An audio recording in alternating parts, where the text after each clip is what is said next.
Hola, esto es Arkham Comics, y en este episodio de la historia de Batman revisamos el regreso de los criminales más peligrosos de Gotham.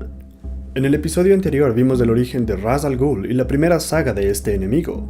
Luego del éxito de esta historia, los creadores se tomaron un descanso y publicaron cómics un tanto extraños. En primer lugar, los escritores de World's Finest empezaron a usar nuevamente la idea de los superhijos. Esta era una idea que se usó en la Edad de Plata, pero decidieron traerla de regreso, solo que esta vez los hijos de Batman y Superman eran adolescentes con problemas de actitud. En general, estas historias eran bastante extrañas. Y en segundo lugar, tenemos a este nuevo enemigo llamado The Spook, lo cual se traduciría como el espanto. Este enemigo se disfrazaba como un fantasma y ayudaba a criminales a escapar de Batman. El concepto general de este enemigo era bastante ridículo, pero los escritores simplemente ya no tenían ideas para más historias de misterio y terror, así que se inventaron a este villano, que más bien parece una broma con todo el concepto de horror y misterio. Todas estas historias eran realizadas por varios escritores y dibujantes, pero ninguno de ellos era Dennis O'Neil o Neal Adams, quienes fueron los responsables de crear a Ra's al Ghul. Ellos se tomaron un descanso después de terminar la primera saga de Ra's y después de unos meses volvieron a los cómics de Batman para darle nueva vida al villano más icónico del Caballero Oscuro.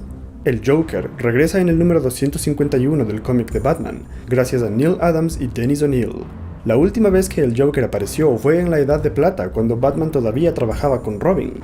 Pero desde el comienzo de la Edad de Bronce, el Joker desapareció junto con el resto de enemigos clásicos de Batman, porque estos estaban muy relacionados con la serie de televisión y los creadores de los cómics querían distanciarse lo más posible de eso. Sin embargo, después de 4 años, los creadores estaban listos para reinventar a estos villanos y empezaron con el Joker, en una historia que marcó definitivamente al personaje. Aunque el diseño del Joker se mantuvo, el arte de Neal Adams le dio un tono más serio, pero la caracterización del Joker fue tremendamente mejorada gracias a Dennis O'Neil. Al igual que hizo con Batman algunos años atrás, Dennis O'Neil leyó los primeros cómics del Joker para comprender la idea original del personaje. Esto le ayudó a entender que el Joker debía ser un maniático homicida en lugar del bromista inofensivo en el que se había convertido. Debido a que las historias debían ser realistas y oscuras, O'Neil necesitaba una justificación para que a alguien como el Joker se le permita vivir, y es así como se inventa que al Joker siempre lo encierran en un hospital mental para los criminales dementes. Suena familiar, ¿verdad? La historia se llama Las 5 venganzas del Joker, y todo empieza cuando el Joker escapa del hospital mental y empieza a matar a sus antiguos cómplices, quienes lo habían delatado, y usa su icónico veneno que deja a la víctima con una sonrisa macabra, así como otros métodos terribles. Batman se entera del regreso del Joker y va en busca del criminal, pero en un giro del destino, Batman es atrapado por el Joker.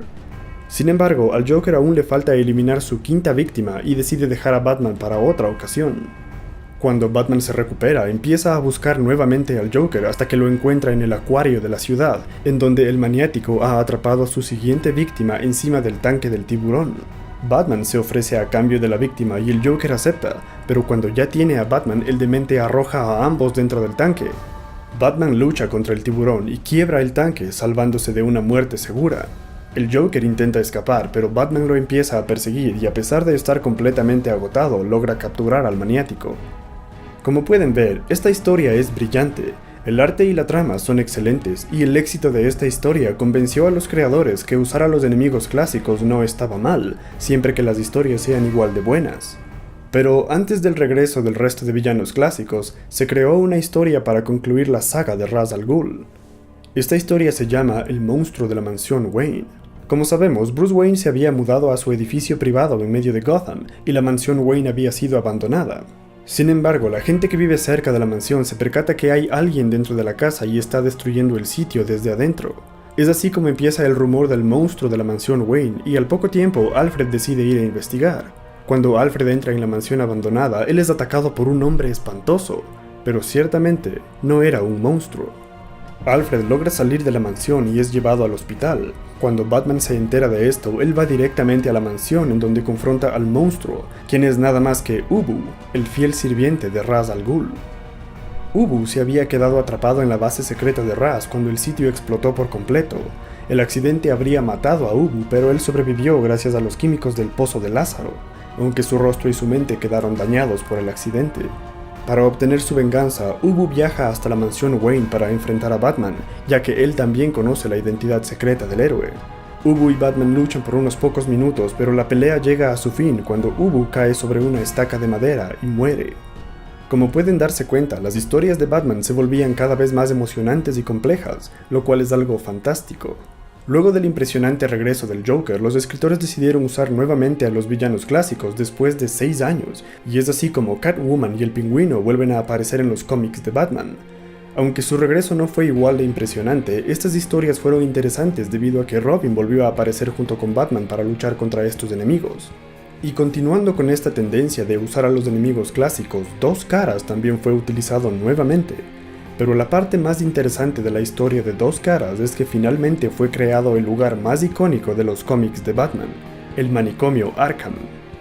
En esta historia, Dennis O'Neil expandió la idea de que los criminales como el Joker eran encerrados en un hospital mental y le dio el nombre de Hospital Arkham, pero con el tiempo el nombre se cambió a Manicomio Arkham, y en esta primera aparición, el Joker y Dos Caras son los primeros convictos de Arkham. Desde entonces, este lugar se ha convertido en un sitio mitológico, en donde todos los enemigos dementes de Batman son encerrados.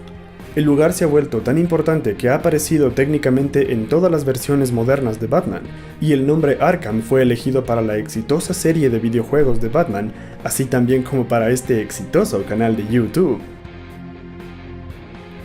Luego de la creación del manicomio Arkham se incluyeron a más enemigos clásicos y los últimos dos que faltaban eran el Espantapájaros y el Acertijo. En su regreso, el Espantapájaros empezó a utilizar equipos especiales para causar miedo, y por otro lado el Acertijo empezó a crear trampas letales que solo podían ser desactivadas al resolver sus complicados enigmas. Finalmente, Catwoman regresó a su traje clásico y esto le hizo ganar mayor popularidad con los fanáticos. En general, estos años fueron muy importantes para los enemigos de Batman, porque gracias a las nuevas interpretaciones todos se volvieron populares, pero sin duda alguna quien tuvo mayor popularidad fue el Joker, y no pasó mucho tiempo para que DC Comics le diera al Joker su propio cómic, y lo mismo pasó con Man-Bat. El cómic del Joker fue el primer cómic de un supervillano en la historia, y Man-Bat fue el segundo. Lastimosamente ninguno de los dos cómics duró demasiado. Man-Bat fue cancelado apenas en el número 2 debido a las bajas ventas, mientras tanto el Joker duró por 9 números antes de ser cancelado. Esto pasó porque los cómics del Joker se enfocaban en el payaso del crimen como el protagonista, y fue muy difícil para los creadores tratar de hacer que la audiencia se interese por un personaje que es esencialmente un criminal terrible.